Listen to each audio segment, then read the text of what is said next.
I'm Todd for G66. Welcome to another Tuesday Tone Tip. On today's video, we have the latest Axe-FX 3 firmware 23.04, and I want to dial in a 90s grunge tone using the Brit 800 2203 Low, which is a brand new model based upon an 80s JCM 800 2203 circuit on the low input. I've paired this up with the 4x12 1960 TV Dynacab. We've got a ribbon and dynamic blend in here. I have bumped the alignment very slightly on here. I find that smooths out the high end in a really nice way, and I've set the low cut to 80 Hz and high cut to 8K. I've also got a little bit of this new gold plate reverb in here. Let's hear the amp at the stock settings on the bridge humbucker of this PRS SE DGT. I'm in drop D at the moment. At the moment, it's not really anything to write home about.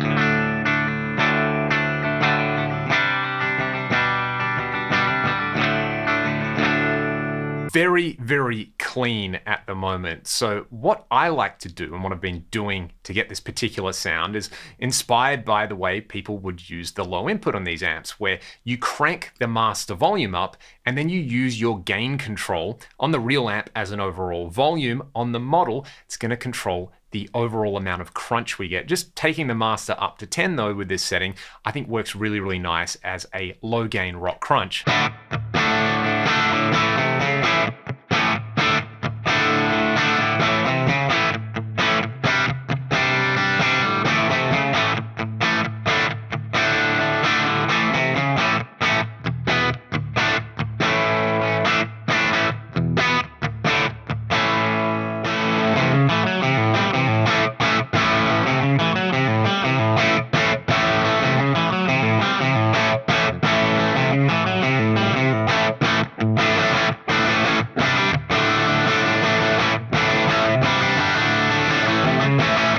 From there, you could of course tweak the bass, middle, treble, and presence to taste. What I want to do here though is just back the gain off a little bit so you can play dynamically and still get a little bit of crunch, or get a cleaner sound out of this if you back the volume or you're playing dynamics off.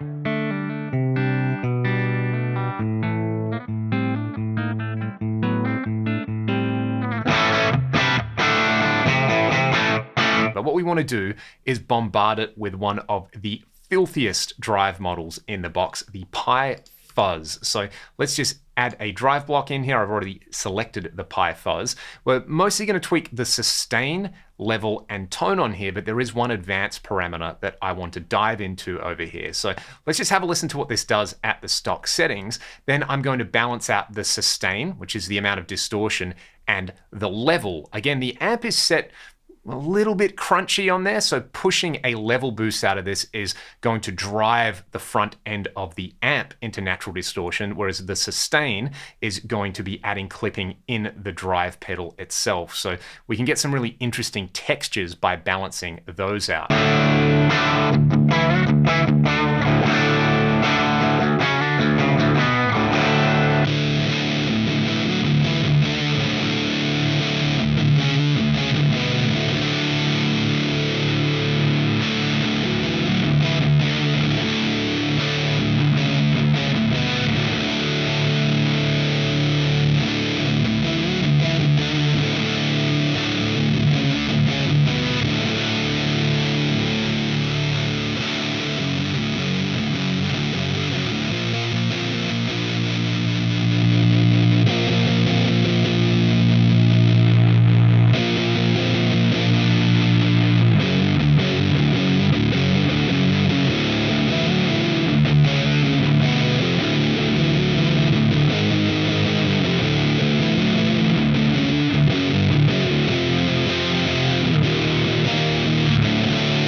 For my personal taste, having the sustain around 6 or 7 and backing off the level control to around 4, you start to hear the way that interacts, where you get this sweet spot between like a wall of sound distortion and a nice kind of warmth to the tone. Turning the level up, as you heard on there, past 6, does start to sound a little bit too mushy and honky. I think backing it off with this particular guitar and the rest of the rig that I've got on here just seems to work really, really well. But the sustain and the level and balancing those out will be really, really powerful. From there, you can play around with the tone control. And in the Pi Fuzz, the tone control is quite powerful, and sweeping it does lead to some very drastic results in there. Before I do that, I want to go to the Advanced tab, and this is kind of a hack if you're going for that 90s Smashing Pumpkins thing in here. The default clipping type in here is silicon. Let's change this to op amp and have a listen to the difference. At these settings, it's pretty subtle, but again, if you're going for that kind of authentic early 90s thing, you may prefer this. You can, of course, play around with a bunch of the other options in there. Germanium sounds really good as well.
This Pi Fuzz, again, is really interesting. We heard before the sustain and level had some definite sweet spots with this guitar. The tone control, once you take it below maybe 2, closer to 1 and 0, it really warms up on there. If you sweep it towards the other extreme on there, you have this super scooped tone in there. It's so aggressive and so over the top. And it's one of those things you may hear on its own and go, well, that's definitely going to get lost in a mix, but it can be an especially effective tone to have in your arsenal when you're recording, where you might want to take that really extreme tone with the tone control all the way up on here and use that when you're layering parts in there. It's just going to add this kind of weight behind a, let's say, conventional rock guitar tone or even a metal tone on there. Whereas having it all the way down, if you double or quad track this, then you get that massive warm wall of sound out of this. And it's a really interesting combination on there, because this amp, again,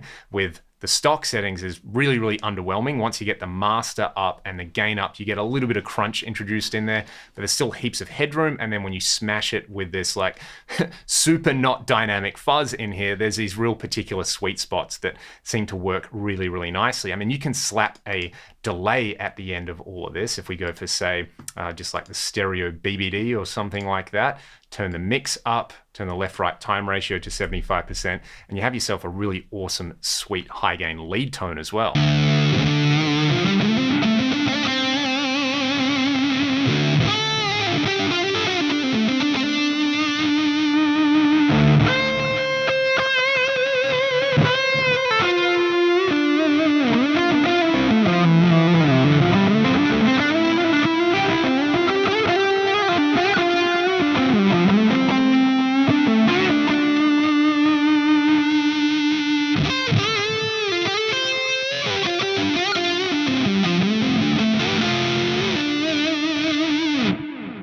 If you wanted a variation on that theme, I'll give you a few more options in the drive block. The griddle cake is a nice one that leans into that kind of warm, mid-rangey thing. We will then hear the rat distortion, again, which can give you that super aggressive wall of sound. And then, of course, a clean amp, we got to try the metal zone distortion on here. So I'll let you hear each of those in order.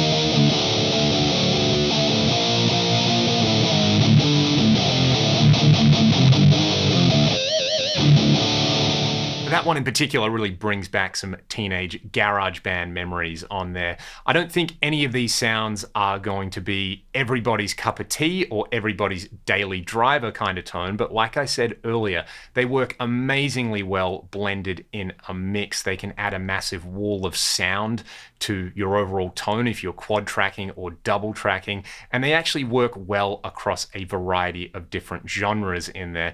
Of course, if you're going for that 90s grunge sound, the low input of a Marshall 800 and the Pi Fuzz is going to get you very, very close. You know, it's all about having some fun with that and turning it up really, really loud. If you have any other questions, let me know in the comment section below. I'm going to play you all out with a little clip that I made for my channel late last week, which uses the Pi Fuzz and the 800 together with the EVH stealth amps that were just added. I hope you enjoy it. I hope it kind of explains a good context for these particular sounds, and let me know what you'd like to hear in future Tuesday Tone Tips. See you then.